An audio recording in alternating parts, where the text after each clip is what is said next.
That missing R, or when a sweet S ending sounds more like a is your child's speech just cute, or is it cause for concern?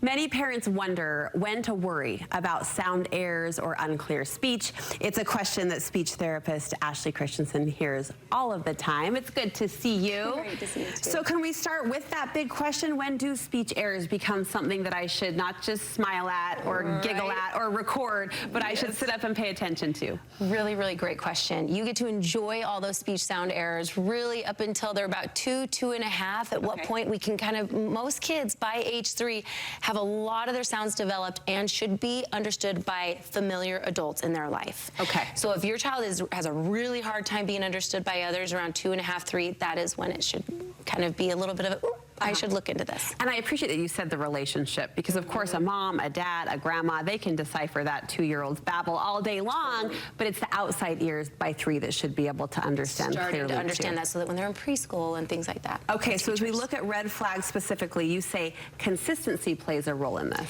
A huge role in it. So if you are seeing inconsistent errors at all with your child, or if they are if they have like a limited sound inventory, so like if they say ba or ma for a lot of words, that's when you should be a little bit concerned. Whereas if you can identify that it's just that S sound that they have a hard time with, that's a little different than all over the board. Than the whole alphabet. Vowel errors specifically, you say, are a heads up for parents. So at any age, even at age 2, if you see a child that they have a hard time with that vowel, so if they're distorting an A like ah and making it an E, that is reason for concern and to get immediate evaluation. Is that just a different part of the brain? It is, yep. It can be an indicator of like an apraxia or a difficulty forming and processing how the sounds come out. Okay, so watch for vowels, and then you say to watch for the side S. What's the side S? It's my biggest one that comes up across the board. So an S sound, like you said, where it comes out the front of the mouth, like "thi" is it's a developmentally appropriate sound error. If it's coming out the front. If it's coming out the front. Okay. So a lot of times they will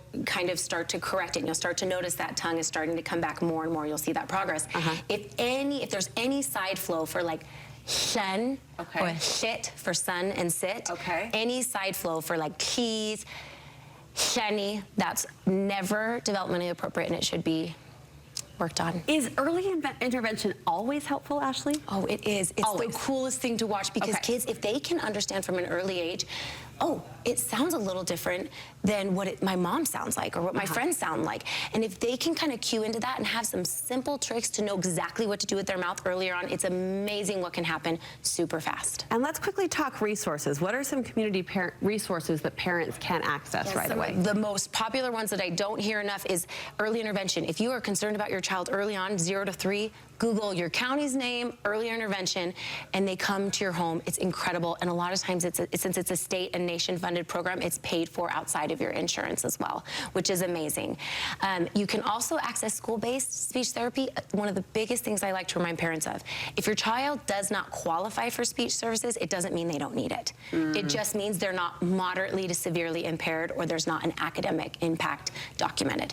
So they still need it. Like a 5-year-old, you know, like a 6-year-old in school age, they do need that intervention, even if they don't qualify. And your website is a great resource, too. Yes. Where can we get more from you? MyMagicWords.fun. It's a great way to come and to learn how to magically and in a really fun, playful way help your child at home learn how to master those speech sounds because you're with them the most. Yes. So. You're so positive in how you do it and the cute tools and tricks that you bring to help kids feel confident in what they're saying and how they're saying it is so impressive to me. So thank you. Thank you. I love it.